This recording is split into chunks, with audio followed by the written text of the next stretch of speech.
Ahí está grabando.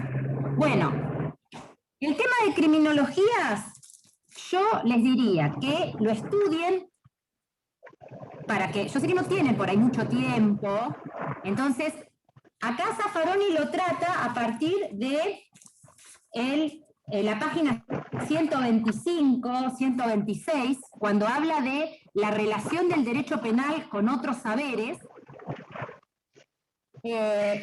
habla de la interdisciplinariedad con otros saberes y habla de como por ejemplo con la política, y habla de la criminología.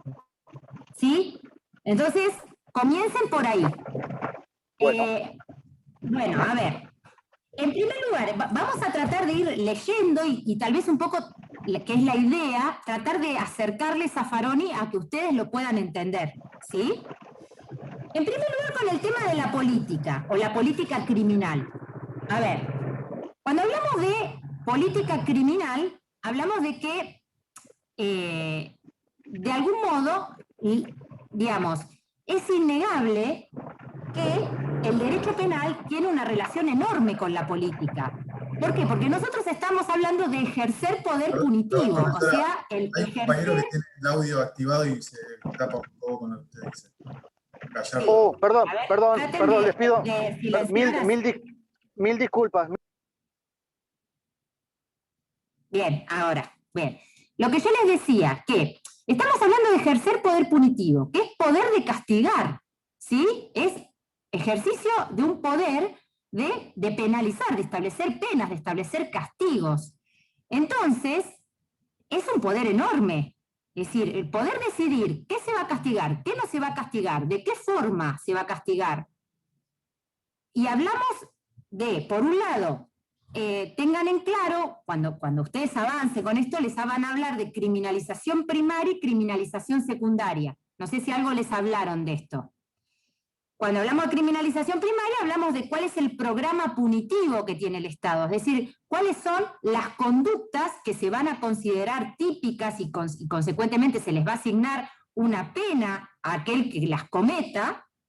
Bueno, ese es el programa punitivo, es decir, ¿qué es lo que se va a penalizar? ¿Qué conductas se van a penalizar? Esta sería la criminalización primaria. Y después hablamos de criminalización secundaria, es decir, cómo las agencias policiales, jurídicas, penitenciarias, justamente ponen en marcha ese programa punitivo. Porque ustedes van a ver que más allá de que haya un programa punitivo tal vez completísimo, a veces hay conductas que se persiguen más y otras que se persiguen menos. ¿Sí? Entonces, el ejercicio, la puesta en marcha de ese programa punitivo es diferencial. Y acá tiene mucho que ver la cuestión de la selectividad de la que habla Zaffaroni. Muchas veces, como hay una cuestión innegable que es la selectividad que tiene el propio sistema penal, que genera el propio sistema penal, a punto tal de que hay conductas fundamentalmente que recaen en ciertos estereotipos, que son las que más se persiguen, y hay otras conductas que, en definitiva, pese a estar captadas por el programa punitivo, no llegan a ser sancionadas justamente por el programa punitivo. Bueno, todo esto tiene que ver con una cuestión de poder.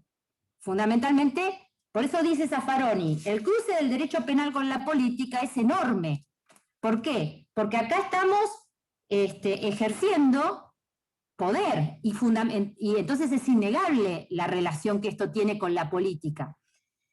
Y por eso también dice que cada una de las teorías del derecho penal que se utilicen tienen inevitablemente una lectura política, ¿no? Tanto sea desde el positivismo, la escuela clásica, el neocantismo, el causalismo, el finalismo, todas esas teorías dogmáticas de derecho penal tienen atrás una lectura política, una forma de ejercer poder. ¿Sí? ¿Por qué? Porque surgen en un cierto momento histórico que implica un marco de poder y respecto del cual dice resulta funcional o crítica. ¿Sí? Sobre todo respecto de quién ejerce el poder hegemónico en ese momento. Bueno, Entonces dice, no se puede hacer una teoría de derecho penal y tratar de que esté desconectada de la política, ¿no? Porque esto nos termina negando la dimensión política y termina generando una alucinación. Además, es innegable que siempre va a haber consecuencias políticas cuando uno decide, digamos, al ser un ejercicio de poder, es innegable que va a haber consecuencias políticas. ¿Sí?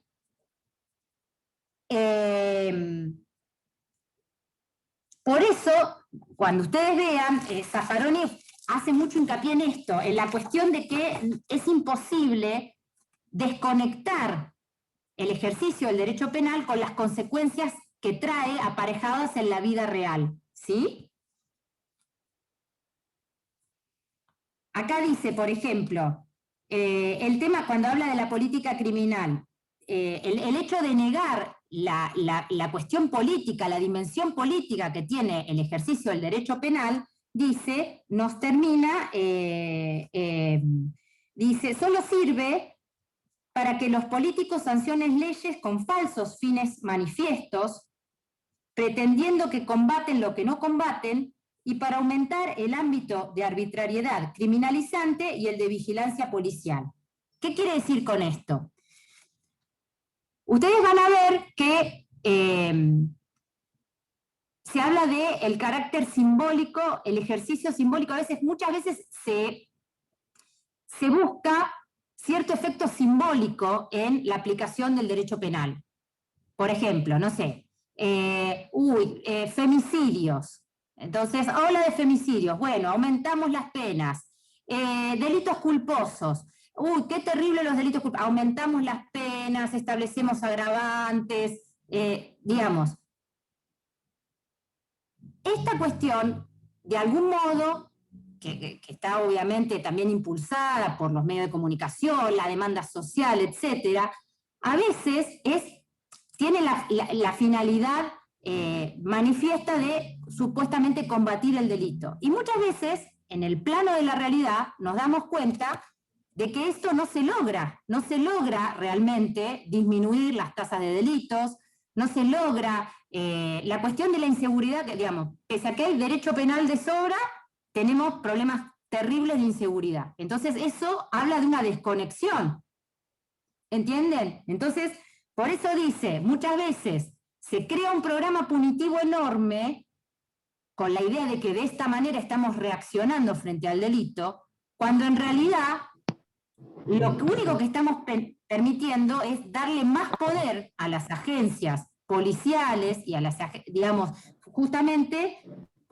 activando mayor vigilancia policial y además permitiendo mayor, como dice Zaffaroni, arbitrariedad criminalizante. Bueno, ese es el dilema, ese es el problema. Digamos, ese es el problema que de algún modo no tiene solución hoy en día. ¿Se entiende? Digamos, se utiliza el derecho penal como un modo de paliar determinados males sociales que en definitiva no se resuelven con derecho penal. ¿Sí? A ver, la cuestión de los problemas de género. Mira, yo les digo, por ejemplo, yo soy defensora oficial. La mitad de las causas que tenemos por día son problemas de violencia familiar. ¿Sí? Y digamos, está bien, por un lado está muy bien que se visibilice el problema, que de algún modo se actúe respecto a ese problema. Pero digamos que el derecho penal no lo resuelve. ¿Se entiende? O sea, no lo resuelve el derecho penal. El problema es que, como fallan las instancias previas de gestión de esos conflictos, ¿sí? Falla, tal vez, las posibilidades, las instancias previas de gestión de los conflictos que tiene que existir. Hablemos desde el fuero de familia, desde la escuela, desde, digamos, problemas que se van gestando y que cuando no tienen solución en esos fueros terminan cayendo en el sistema penal. Con la idea, tal vez, un poco, esa idea que tiene la gente de que si interviene un juez penal, vamos a tener una solución. Y a veces es todo lo contrario, digamos, se genera. ¿Por qué? Porque nosotros en penal estamos manejando la herramienta menos dúctil del sistema. Cuando ya llega a la instancia penal, hay muchas posibilidades de conciliación o de resolución del conflicto que ya no se pueden dar. Nosotros no podemos, digamos, si tenemos al hombre en una causa penal por violencia de género, no podemos citar a la mujer, ver cómo conciliamos, que se pongan de acuerdo en respecto de los chicos, respecto de la tenencia, respecto de los alimentos, etc. Esas son cuestiones que no se pueden manejar en el ámbito del proceso penal, porque nosotros lo que vamos a discutir en el ámbito del proceso penal es si le va a corresponder una pena o no, y cuánta. ¿Entienden? Entonces hay todo un conflicto, una conflictividad previa que no le podemos dar respuesta desde lo penal, ¿sí? Pero que inevitablemente cae en lo penal.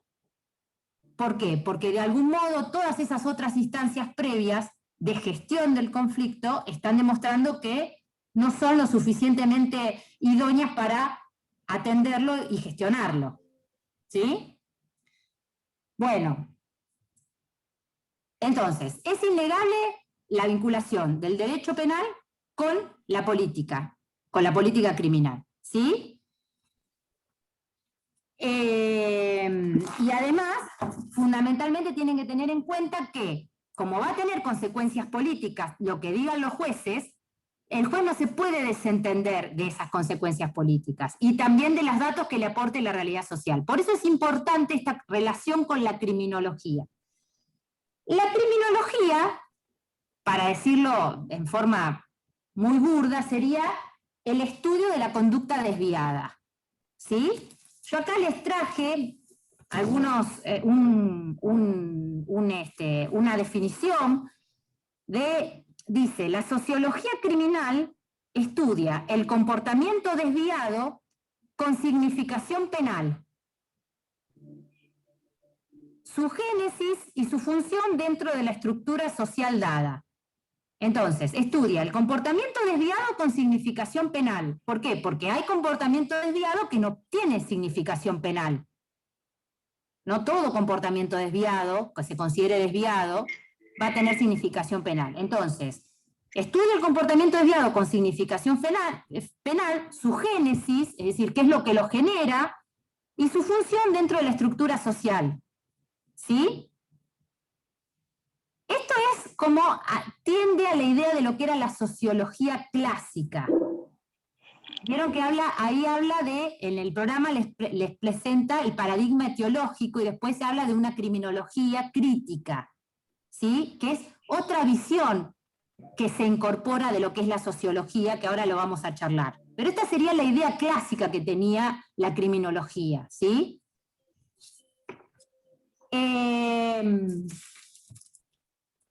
Esta ciencia es una ciencia social, la criminología, y se nutre de los datos de la realidad.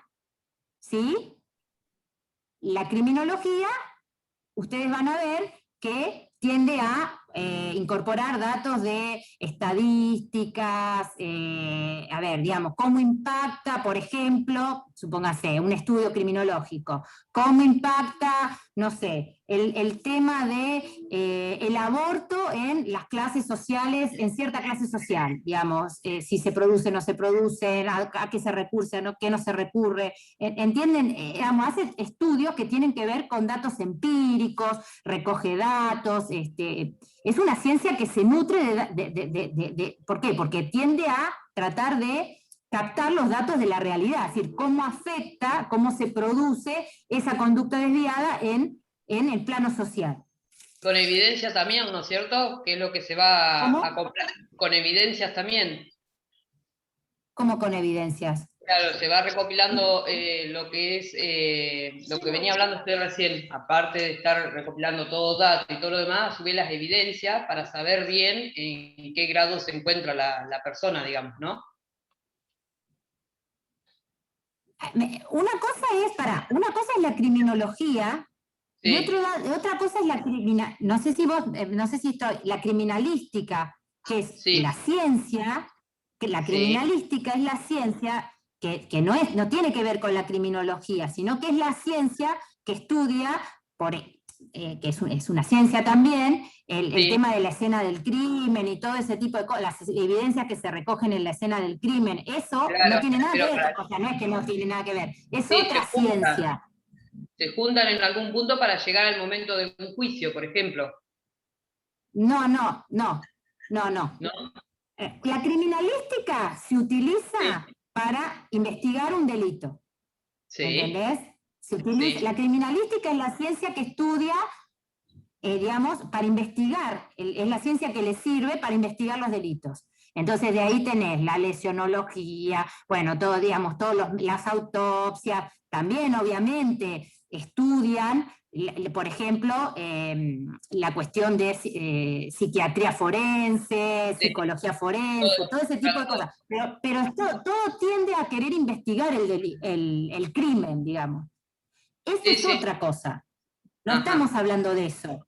Esa es una ciencia que se encarga de establecer, digamos, está digamos, lo que es CSI, ¿entienden? sí, Lo que ustedes veían CSI, bueno, eso es criminalística. No sí, estamos hablando de eso. Acá estamos hablando de otra ciencia, que es una ciencia social, que se encarga de justamente estudiar el comportamiento desviado con significación penal, su sí, génesis, es decir, qué es lo que lo genera y cómo funciona dentro de la estructura social. ¿Sí? ujú, sí, Por ejemplo, ¿qué es lo que genera? Por ejemplo, te hago un ejemplo. Los positivistas estudiaban la conducta desviada. Entonces decían, ¿qué es lo que hace que una persona sea un delincuente? Entonces ellos, estamos hablando del positivismo clásico. Por ejemplo, Lombroso, que era un médico que trabajaba en una prisión en Italia,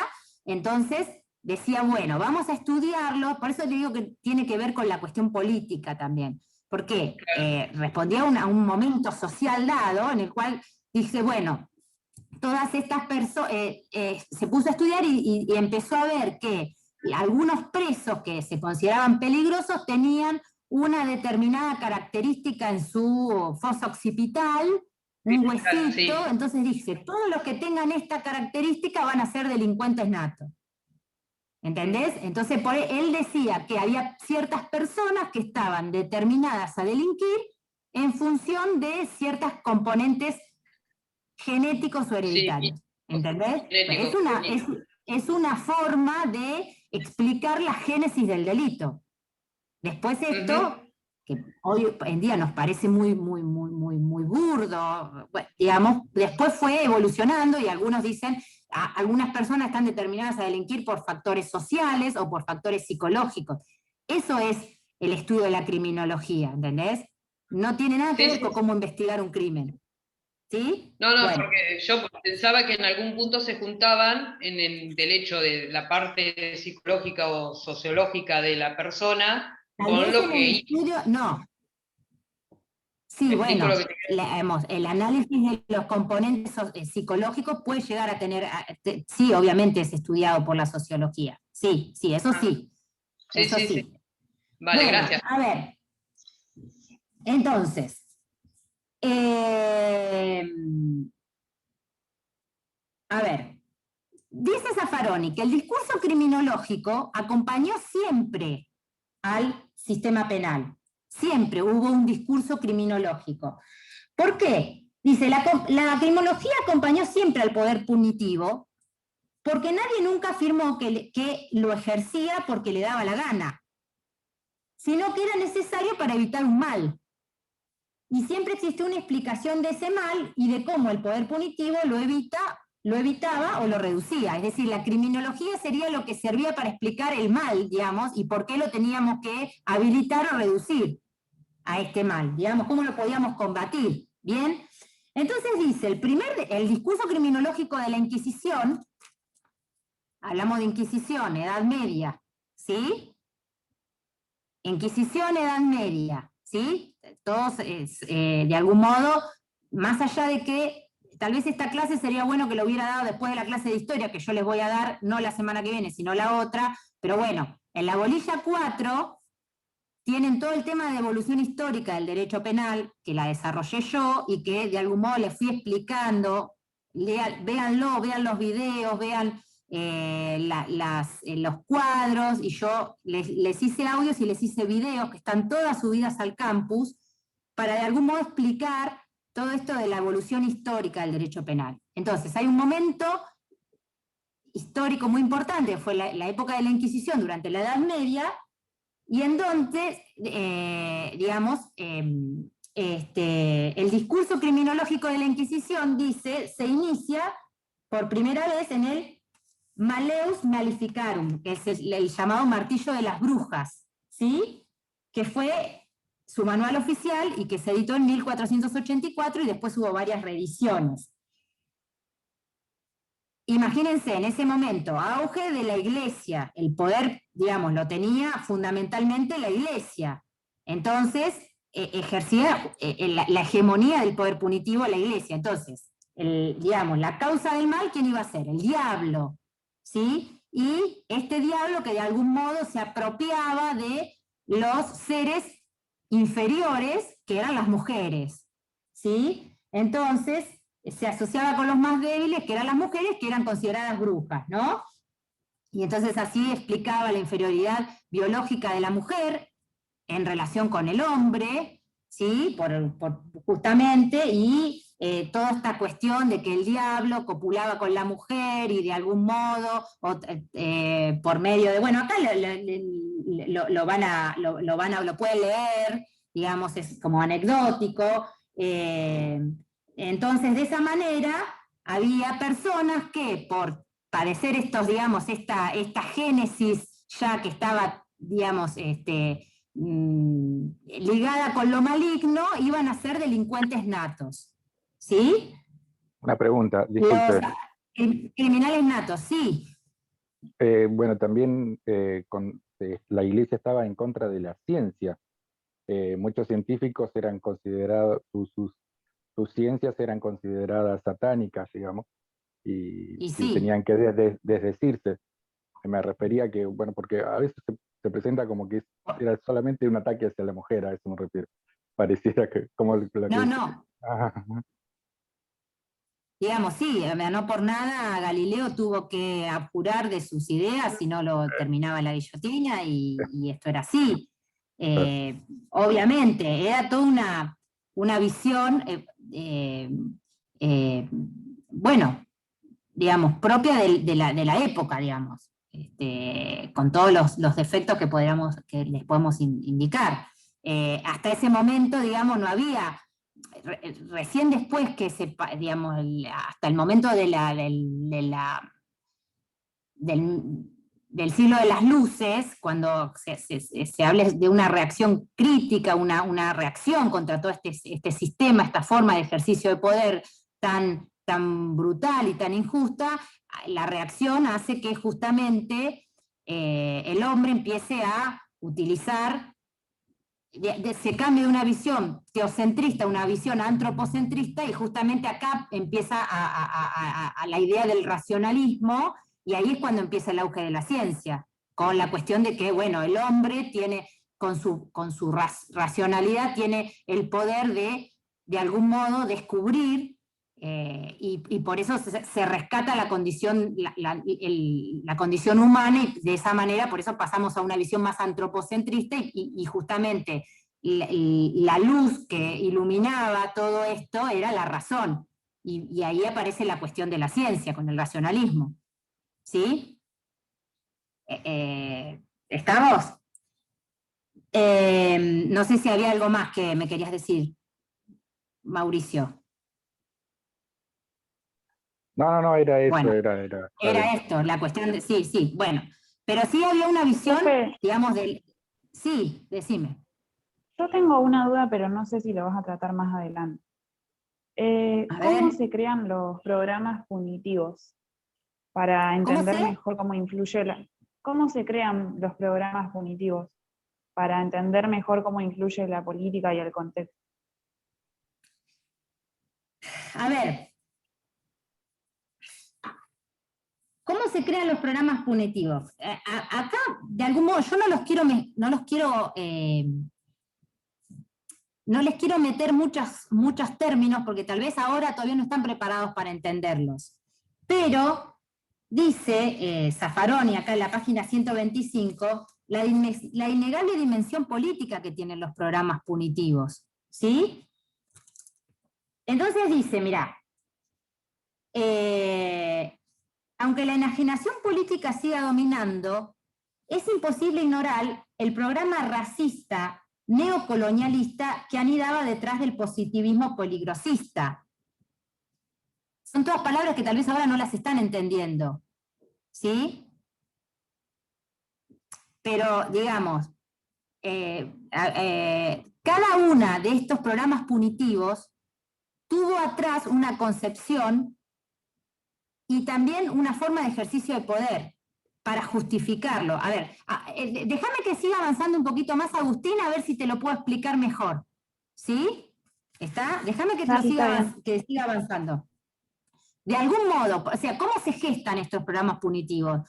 Digamos, por ejemplo, estamos hablando de la Inquisición. ¿Qué es lo que, digamos, era una forma de ejercicio de poder? La idea de que el mal estaba de algún modo, digamos, una forma de justificar el ejercicio del poder.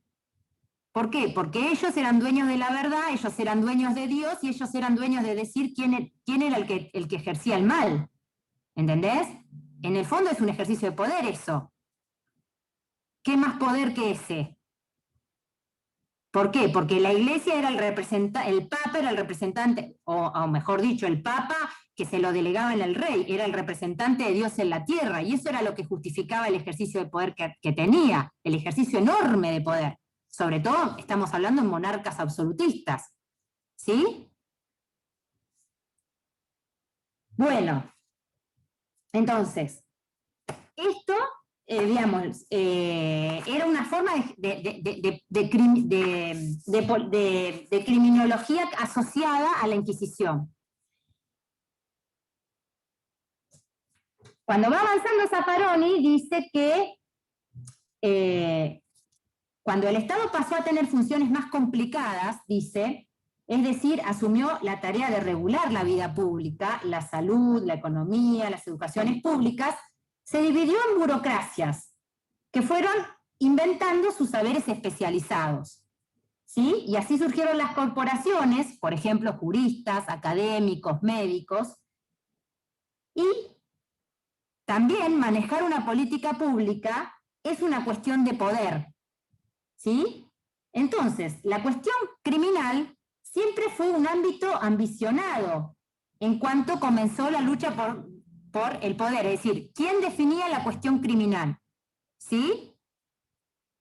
Las corporaciones se fueron como, digamos, peleando por ver quién tenía el poder de definir la cuestión criminal. Entonces,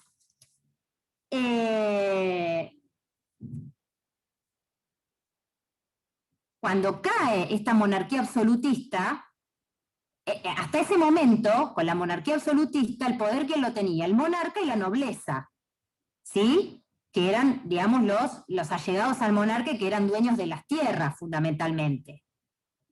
Cuando caen las monarquías con las grandes revoluciones, la Revolución Francesa, a partir de la Revolución Francesa, digamos, todas las revoluciones, ¿y esto por qué se produce?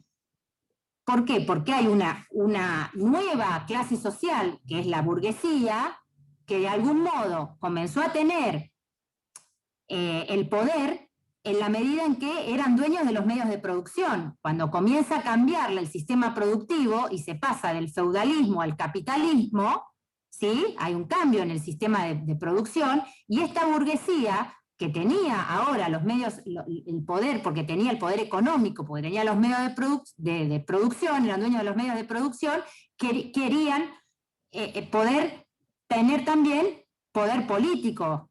Y de esta manera fue que empiezan a surgir las grandes revoluciones que hacen que se derroquen los monarcas.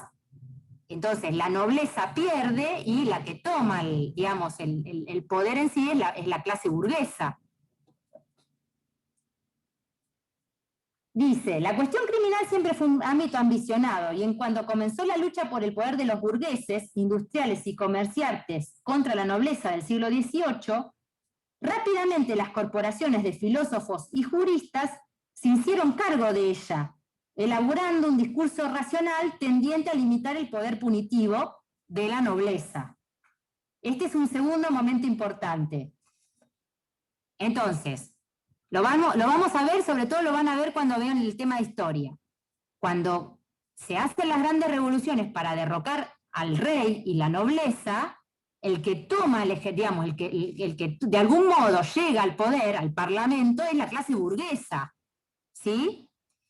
Y entonces el discurso, fundamentalmente, que ellos elaboran, y lo vamos a ver cuando estudiemos el iluminismo, es un discurso que tendía como fin limitar el ejercicio del poder punitivo del monarca y de la nobleza.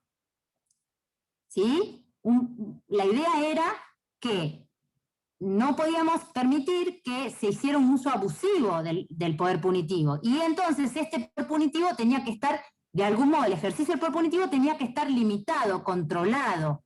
Por eso van a ver que acá se desarrollan las principales garantías penales y procesales que después van a quedar plasmadas en las constituciones liberales, sobre todo, bueno, entre ellas la nuestra, que es una constitución que tiene digamos, esta idea del liberalismo, ¿sí? Entonces van a ver que hay una idea de criminalidad tendiente a limitar el ejercicio del poder punitivo acá.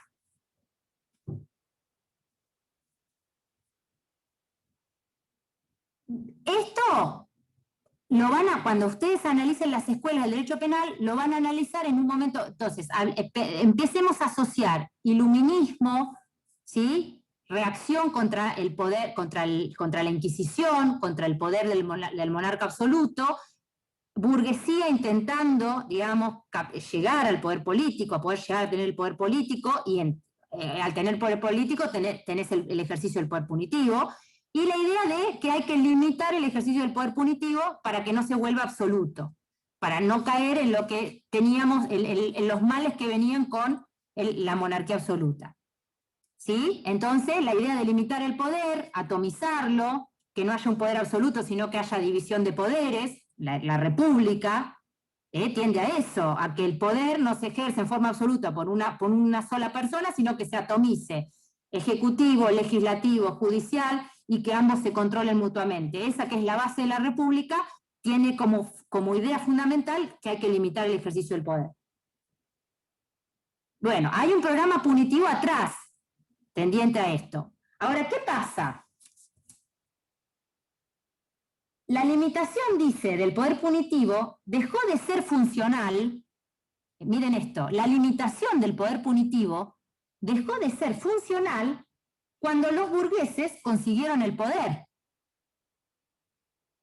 O sea, cuando ya ellos consiguieron el poder, ya no querían limitar el poder. ¿Entienden? Ya no les era funcional a ellos limitar el ejercicio del poder. La limitación del poder punitivo dejó de ser funcional cuando los burgueses consiguieron el poder, y en sus ciudades se concentró la población miserable y las riquezas, inventando la policía. La policía se convertía en la agencia más poderosa, pero sin discurso. El discurso se lo proveyó otra corporación con la que la policía se asoció, los médicos. ¿Sí? Desde muchos años antes, estos tenían interés en apoderarse de la cuestión criminal, hasta el punto que disputaban con los jueces parisinos el destino de las cabezas de los guillotinados. De allí surgió el discurso médico-policial de positivismo criminológico. ¿Qué es esto que yo les dije de Lombroso y todos esos? Bueno, es otro discurso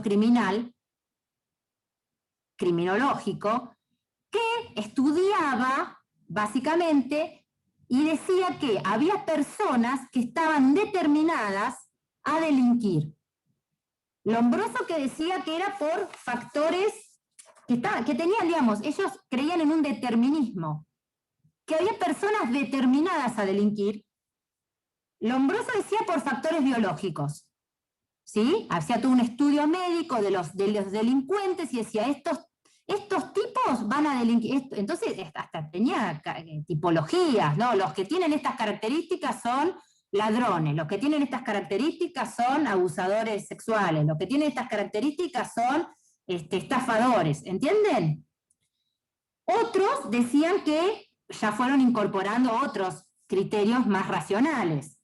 Decían que otros estaban determinados a delinquir por factores psicológicos y sociales, como Garófalo, y Ferris fundamentalmente sociológicos.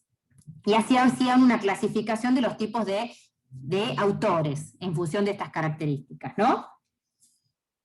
Ven cómo va de la mano del discurso médico la criminología, o sea, se explicaba la criminología de la mano del discurso médico. Médicos, psicólogos, psiquiatras, ¿entienden? Eran los que definían el criminal. Y por eso el positivismo justamente da la base al peligrosismo, porque si hay personas que están determinadas a delinquir, bueno, no es necesario esperar a que delincan, porque ya sabemos que ese va a ser delincuente. Entonces le podemos aplicar medidas de seguridad antes de que delincan, como por una cuestión de defensa social. ¿Sí? Entonces ya el delito no es una retribución, digamos, la pena no era una retribución por el delito, sino como un medio de defensa social. ¿Sí? Bueno, esta idea esconde, para Agustina que me preguntaba, una idea muy racista. ¿Se entiende? Muy claro, racista. porque se lo pena por lo que es y no por lo que hizo. O sea, y por eso esta cuestión está asociada y por eso esta cuestión está asociada al neocolonialismo.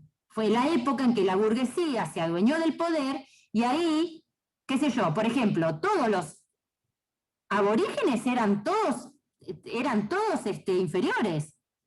Era muy racista, ¿entendés? Entonces, no sé, por ejemplo, la idea del peligrosismo, por ejemplo, en las colonias, digamos, había personas de distintos estatus. Estaba el que tenía propensión a delinquir y que tenía todo el estereotipo del delincuente. Y ese era inferior, ¿entienden? Por eso tiene componentes racistas, ¿sí? Básicamente.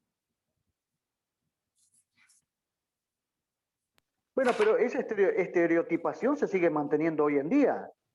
Sí, completamente. O sea, el chico que nosotros vemos, de gorrita, camperita. El delincuente nato de Lombroso tenía cara de napolitano. O sea, tenía cara de el estereotipo del pobre del momento, ¿entienden?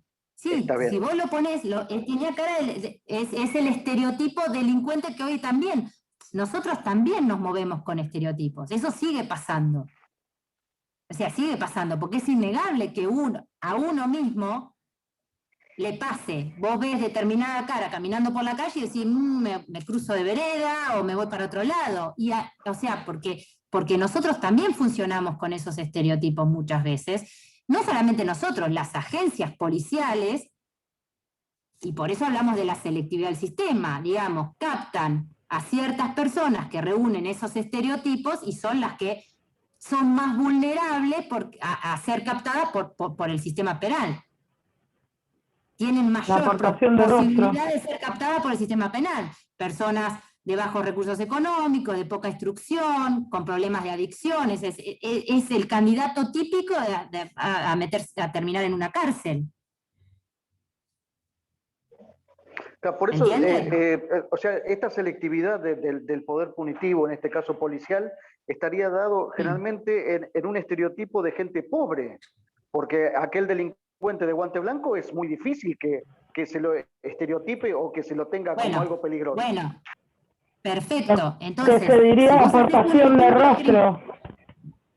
Si vos haces un estudio criminológico, está bien lo que ustedes dicen, si vos haces un estudio criminológico, te das cuenta que el sistema punitivo, la criminalización secundaria, no es igual, el programa no se ejerce de la misma manera en todas las clases de personas desviadas, ¿entiende? ¿Sí? Disculpe, cuando dice desviado, ¿cuál sería la definición? ¿Cuál sería el camino en todo caso? ¿El camino de qué? Claro, si está desviado es porque hay algún camino a seguir. En primer lugar, ¿quién dice que es desviado? ¿En función de qué desviado? ¿Entendés? Claro, por eso, a eso me refiero. Déjenme seguir avanzando porque les voy a dar otra cara de la digamos. Yo lo que les quiero explicar es lo que estudiaba la criminología. ¿Sí? La criminología clásica, ¿no? La que digamos, de la criminología, digamos, más que sea, tenía una función crítica respecto al poder punitivo. El iluminismo y el liberalismo trataban de limitar el ejercicio del poder punitivo. ¿Sí? Después, una vez que la burguesía se asentó en el poder, ya no le interesa limitar el ejercicio del poder punitivo, sino justamente controlar de algún modo a aquel que se consideraba inferior o aquel que podía ser considerado un peligro para ellos, y entonces esta idea del discurso positivista que de algún modo permitía eso. ¿Sí?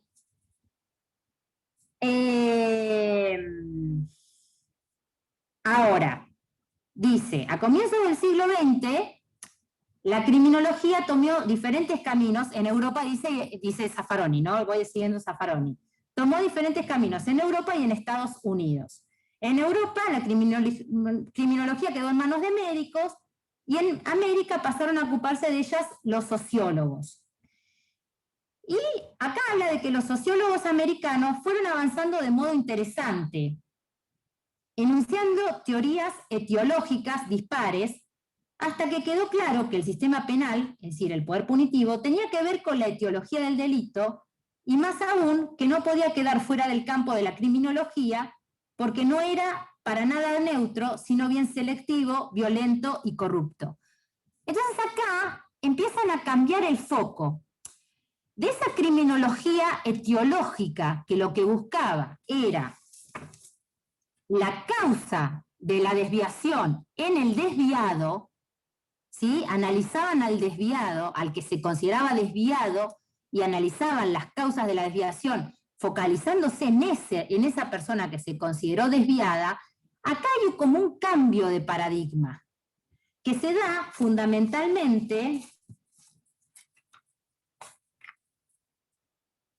en los años 60 o en los años 70. Hay un giro epistemológico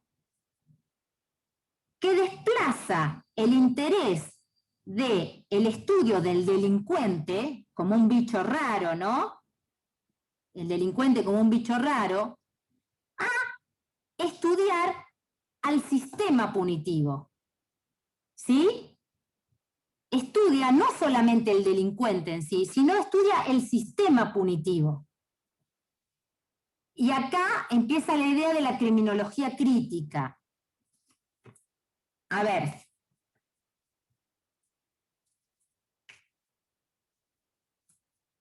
No solamente la idea es que hay que estudiar, digamos, la criminología etiológica, como les decía, estudiaba al delincuente en sí, como un desviado, sino que se pasa a otra criminología, que lo que hace es, miren, les voy a leer.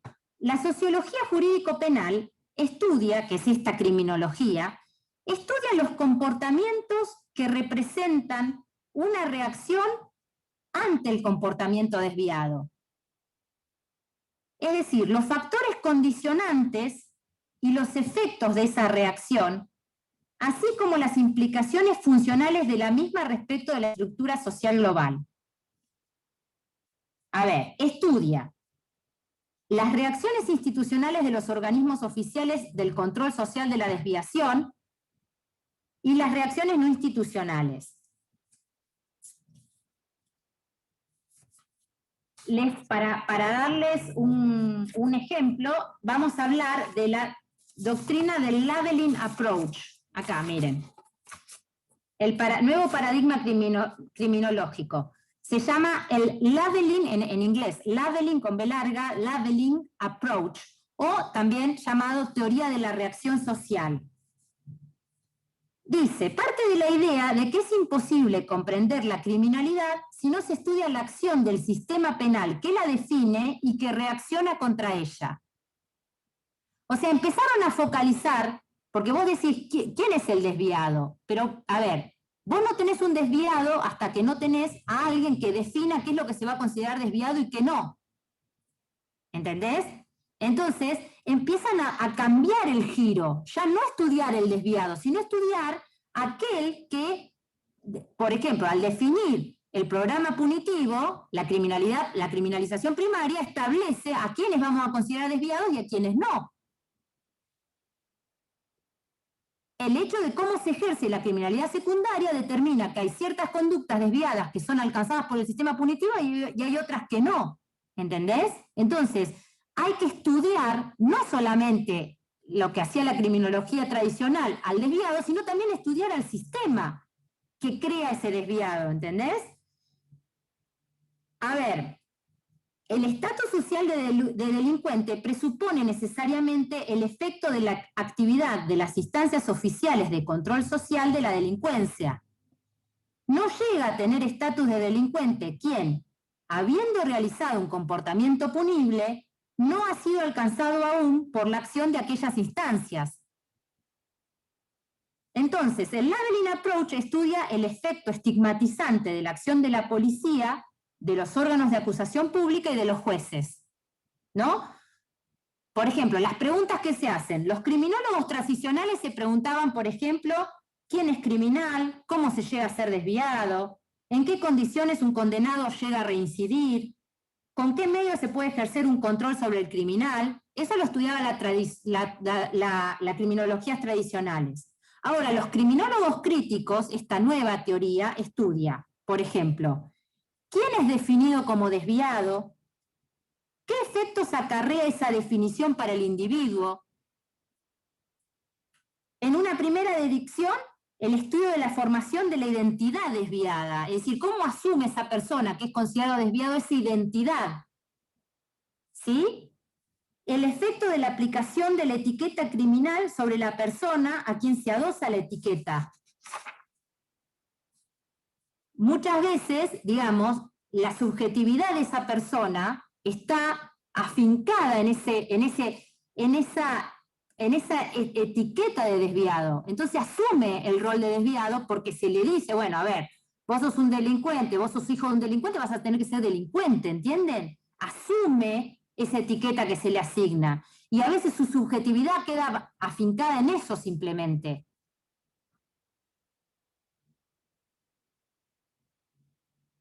Los que estudiaban, por ejemplo, las bandas criminales, sociólogos que estudiaban bandas criminales digamos, lo que se acredita no toma también lo que si la genética o lo que recién venías hablando, el padre a hijo que ya asumen o adoptan, sigue pasando hoy en día.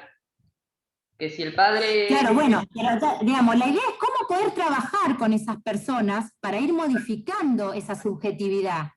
¿Entendés? Sí. Entonces, por ejemplo, escucha, yo cuando hice una máster sobre criminología, decían, ¿no?, que se estaba trabajando, por ejemplo, en determinados lugares de Brasil con el hip hop. Sí. Entonces, en lugares pobres, digamos, donde no había otra cosa, bueno, les daban esa otra herramienta para que, con el arte, o sea, para que de algún modo esa persona... Es decir, no es que porque mi viejo salía de caño a afanar, no que yo tengo que hacer lo mismo. O sea, puedo asumir otras formas de montar mi subjetividad en otras características, ¿entienden? Entonces, y fundamentalmente lo que estudia este nuevo enfoque es ¿quién define a quién? ¿Quién es el que define qué se va a considerar desviado y qué no? ¿Por qué hay ciertas conductas que se van a reprimir y otras no? Entonces ahí empieza el análisis de la criminología de cuello blanco, digamos, la delincuencia de cuello blanco, por qué se persigue, por qué no, ¿entienden? ¿Por qué hay tanta bastante impunidad en determinados ámbitos del programa punitivo. ¿No? El problema de la distribución del poder en la definición. El estudio de aquellos que en la sociedad tienen el poder de definición. Y el estudio de las agencias de control social. Por ejemplo, el estudio de la policía. ¿Por qué la policía? ¿Por qué se generan zonas de zona liberada? Es decir, todas estas criminologías le dan un golpe de rosca a la cuestión. No salen de analizar la criminología teológica, nada más que las causas de la delincuencia, para analizar todas estas cuestiones que son muy importantes a tener en cuenta. ¿Entienden? Desde cómo se crea el programa punitivo a cómo se pone en marcha ese programa punitivo. Entonces están muy buenas toda cómo se enriquece la criminología con todas estas visiones y con todos estos estudios. ¿Sí?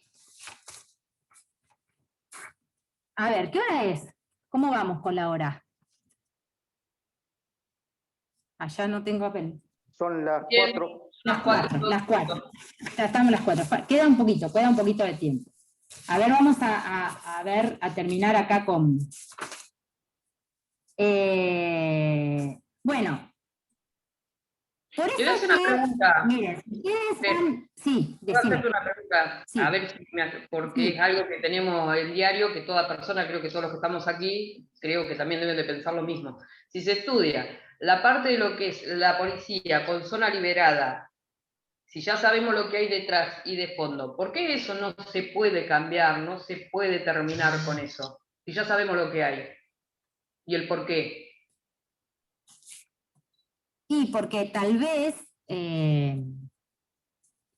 lo que, digamos... ¿A quién le conviene seguir Hay que ver la sosteniendo voluntad política, es que lo que pasa es que tú tenés una cuestión política, hay que ver la voluntad política.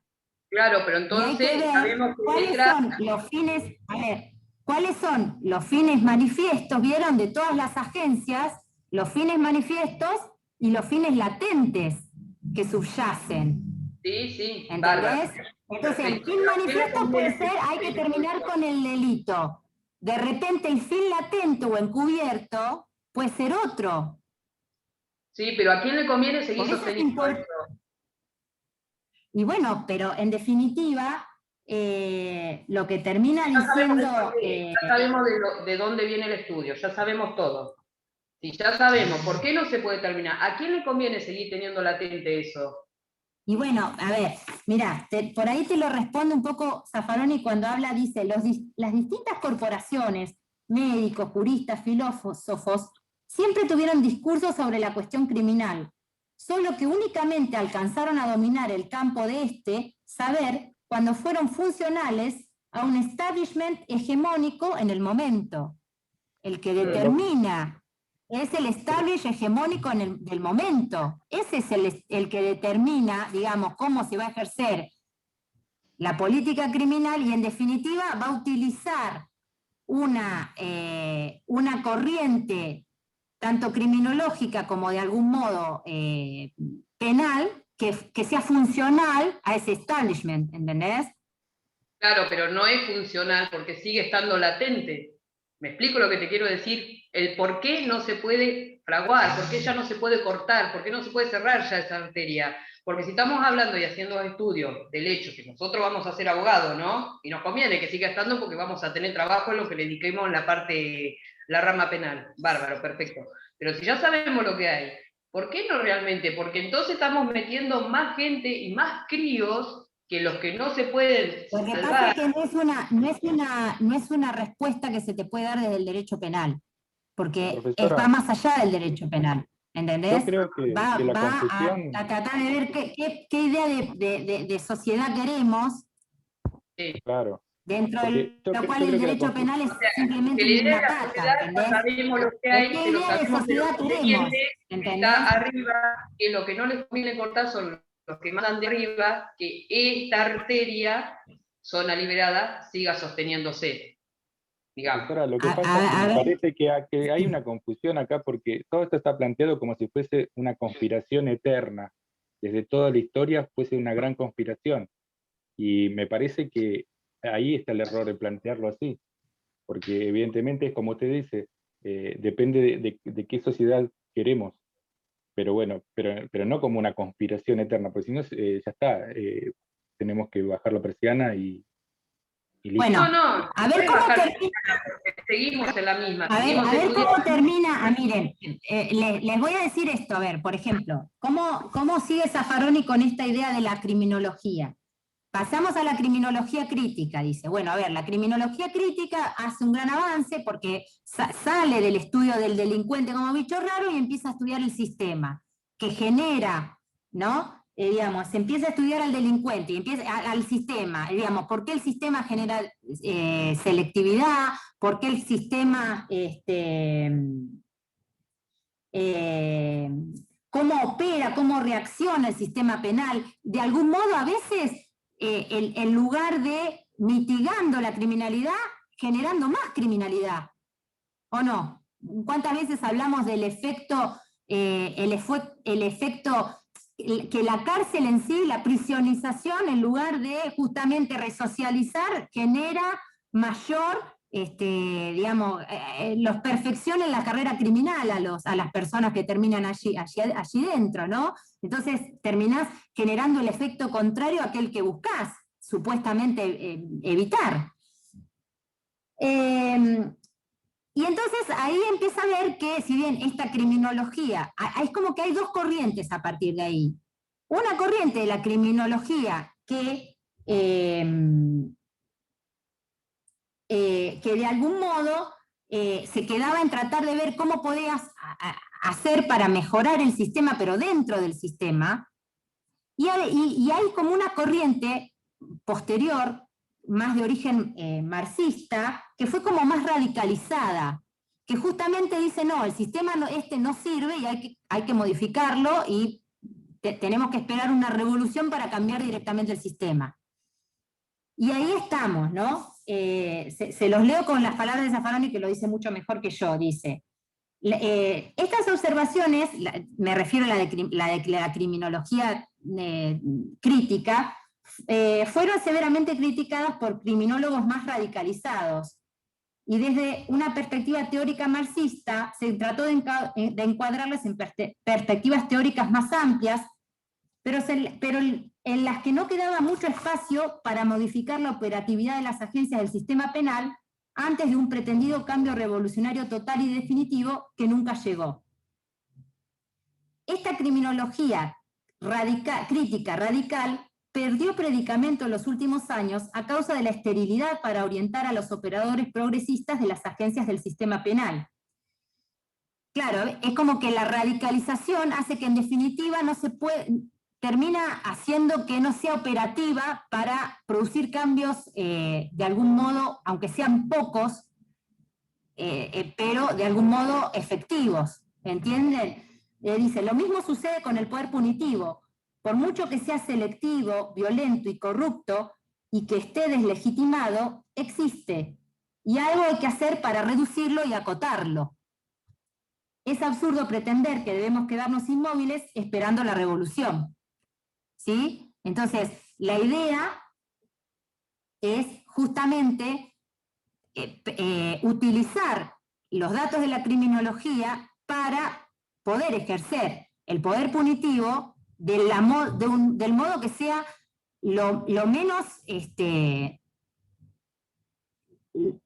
menos malo posible, sería, digamos, tratar de justamente utilizar estos datos para tener en cuenta cuáles van a ser las consecuencias de las decisiones que tomemos en materia de política criminal. ¿Se entiende?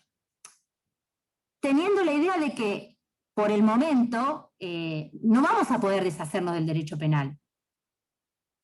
Porque, digamos, las posturas más radicales, bueno, tienden a abolir el derecho penal. Pero ¿y entonces qué hacemos? Es decir, necesariamente vamos a tener que tener este derecho penal, aunque sea criticable, etc. Bueno, tenemos que buscar el modo de que sea del modo que se pueda ejercer del modo más racional posible y tratando de evitar los mayores males posibles que también genera la aplicación del sistema punitivo. ¿Se entiende? Por eso la idea esta de tratar de acotar en la medida de lo posible su ejercicio para hacerlo lo más racional posible. Doctora, tengo una pregunta. Claro, pero en Sí. este caso, lo que quiere decir, perdóneme, creo, Sí. a ver si entendí. Lo que quiere decir Zaffaroni en algún momento es que siempre el poder punitivo está manejado por una hegemonía que elige una minoría que no puede defenderse de ese poder punitivo. En este caso, con la estereotipación del chico de gorrita, que tiene menos herramientas, tal vez. Sí, o sea, lo que, digamos, en general el estereotipo es el delincuente burdo y torpe, es el que es más seleccionado por el sistema penal. Ese es el más seleccionado por el sistema porque penal. el delincuente de guante blanco no entra dentro de ese Sí, estereotipo. o el que lo sabe hacer bien, tampoco. El que no es de guante blanco y lo hace bien, que digamos, ¿entendés? O sea, bueno, el que socialmente entra, el que cae en el sistema, el que cae es el delincuente torpe y burdo, y sobre todo el toxicómano, y el que, digamos, si vos vas a Batán, tenés en un 90 y pico % tenés esa clase de persona en ese lugar. Y eso no significa que no haya otros digamos, personas que realicen conducta desviada. Hasta cualquiera de nosotros en algún momento, si se pone a pensar,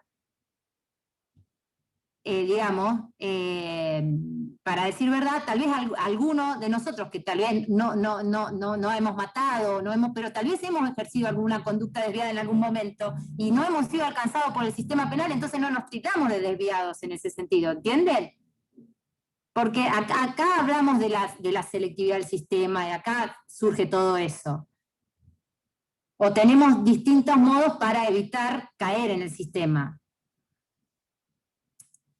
Pero bueno, a ver, para terminar, con lo que espero verles, es difícil la cuestión, sobre todo para ustedes que a medida que vayan avanzando con el estudio, van a empezar a hablar del tema del positivismo, entonces se les va a ir medio aclarando las cosas. Lo que sí es importante destacar, este cambio de paradigma, ¿sí?, de la criminología tradicional, la criminología teológica, este giro epistemológico que desplazó, ¿no?, el interés del estudio del delincuente y justamente a cómo estudiar el efecto del ejercicio del sistema punitivo, del poder punitivo, y cómo opera en la realidad el poder punitivo. Y es importante esto para orientar a los jueces, ¿no? Justamente. Y esto lo dice Zaffaroni, vieron que hay unos videos subidos al campus de Zaffaroni, donde él mismo explica, bueno, yo estuve viendo hoy, ayer en realidad, cuando me tocó organizar este tema, cuando Zaffaroni habla del derecho penal y sus relaciones, ¿sí?,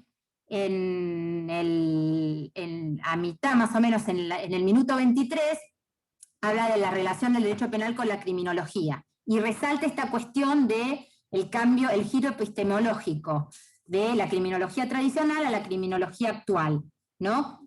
Y dice que es muy importante que justamente la relación que tiene el derecho penal con la criminología, porque le da estos datos de la realidad que necesita el derecho penal.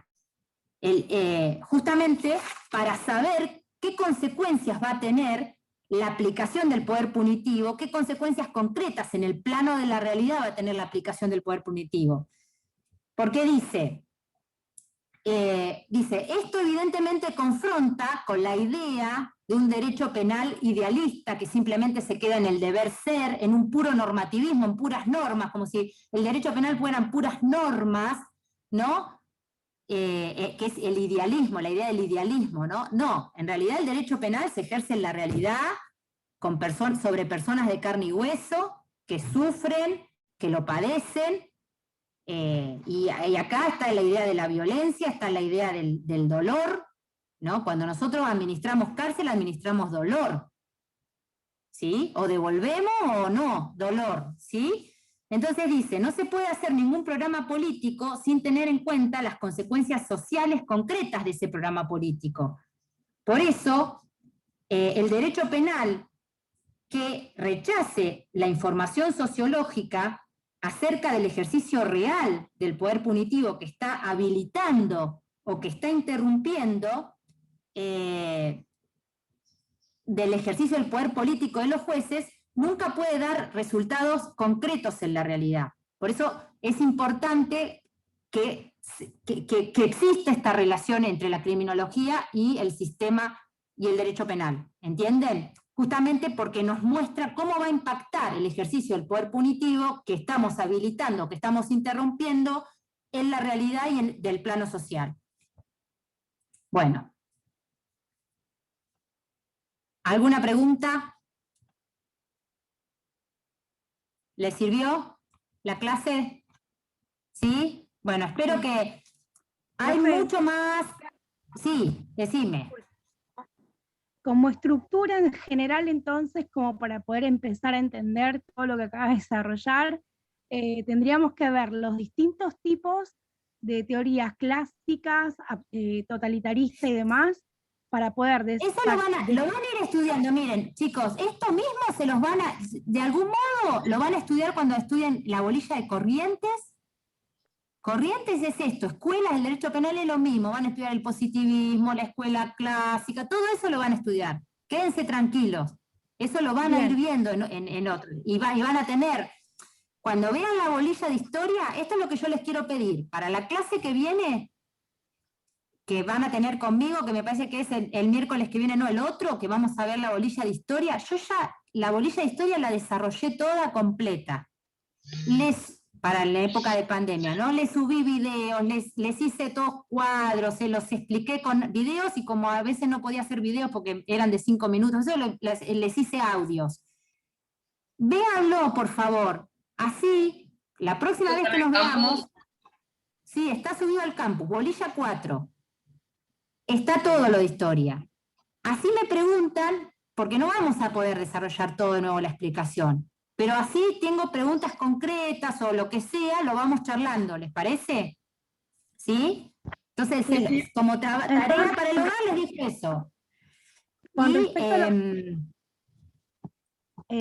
respecto a lo que desarrolló entonces, para poder entender, yo leo toda la parte de Zaffaroni en donde él habla de la parte primaria y secundaria, y con respecto a toda la parte operativa, digamos, del ente público, que sería la policía, de cómo focaliza, digamos, y todo esto, todo el sistema político, de cómo radica, digamos, en este funcionalismo, en esta forma de funcionar el poder punitivo.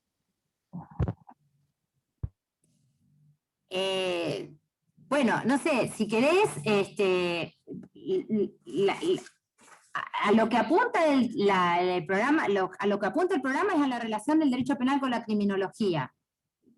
Fíjate la clase, volvé a repasar lo de la clase si necesitas, pero un poco lo que traté yo es de mostrarles cómo los distintos discursos criminológicos han ido impactando a lo largo del ejercicio del sistema penal, ¿sí? Había un discurso criminológico en la época de la Inquisición, otro discurso criminológico en la época en que la burguesía derrocó al monarca, otro discurso criminológico una vez que la burguesía se asentó en el poder y pretendía justamente colonizar y de algún modo por eso la idea del positivismo. Cómo fue evolucionando después con la criminología crítica, bueno, todo eso les quise dar una visión de las distintas criminologías y cómo se relacionaban con el derecho penal. Claro, de eso hablaba. Cualquier cosa, dudas, me vuelven a preguntar en la próxima clase, ¿les parece? Sí, doctora, sí. Era eso más que nada, que es tipo la estructura, cómo lo armo, como para ir siguiendo secuencialmente y cómo ha cambiado.